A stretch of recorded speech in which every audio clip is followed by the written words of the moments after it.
국비와 도비가 지원된 사업에 기초단체가 부담해야 할 예산을 확보하지 못한 경주시가 일부 사업 추진에 어려움을 겪게 되자 시의회의 예산 편성 기준이 합리적이고 객관적이어야 한다는 지적이 나옵니다.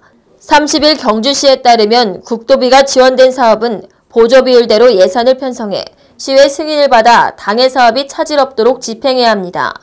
이에 따라 시의회는 집행부가 요구한 예산을 심의해 사업의 성격과 성과에 따라 감액과 증액을 결정합니다. 하지만 지난 29일 열린 경주시의회 제241회 임시회에서는 원칙과 기준이 모호한 추경 예산을 통과시켜 빈축을 사고 있습니다. 시의회가 보조비율에 따른 일반적인 룰을 무시한 채 상임위에서 삭감된 예산을 예결위에 살리고 상임위에서 결정한 예산을 예결위에서 삭감해버리는 등 평형 감각을 잃었다는 것입니다.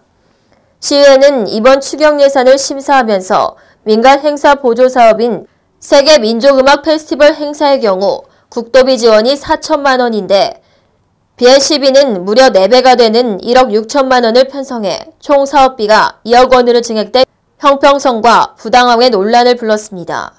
이 같은 예산 편성은 시의회가 집행부인 경주시가 요구한 예산을 존중하지 않고 원칙을 정한 심의 없이 국도비 보조비율 기준으로인 5대5 혹은 3대7 비율을 무시한 채 주먹구구식으로 편성한 것으로 말썽이 꼬리를 물고 있습니다. 앞서 시의회는 지난 연말 2019년 당초 예산 편성 때 행사 성격과 행사 규모를 무시하고 한 개 민간 보조기관별로 2억 원을 초과하지 못하도록 투표로 유례없는 상한선 룰을 정해놓고 예산을 심의하는 바람에 침체된 경주 관광을 활성화하기 위해 마련된 행사들의 예산을 무더기로 삭감한 바 있습니다. 당시 의원들은 상한선을 정하고 예산을 삭감할 것인지 일정한 비율로 조정할 것인지를 두고 논란을 벌이다가 표결에 들어서 상한선을 두자는 쪽으로 결론을 낸 것으로 알려졌습니다. 특히 일부 행사에는 전액 삭감될 수년째 행사를 치러오면서 시민들로부터 호응을 받아온 행사들이 예산을 확보하지 못해 추진을 포기하는 등 초유의 사태가 일어났습니다. 이뿐만 아니라 시의회 상임위원회에서 행사 내용을 평가해 삭감된 예산이 예결위에서 되살아나고 상임위원회인 문화행정위에서 투표로 통과된 주요 사업들이 예결위에서 집행부가 요구한 11일 삭감에 경주시가 이미 확보된 국도비를 반납하는 등 소동이 일어나기도 했습니다.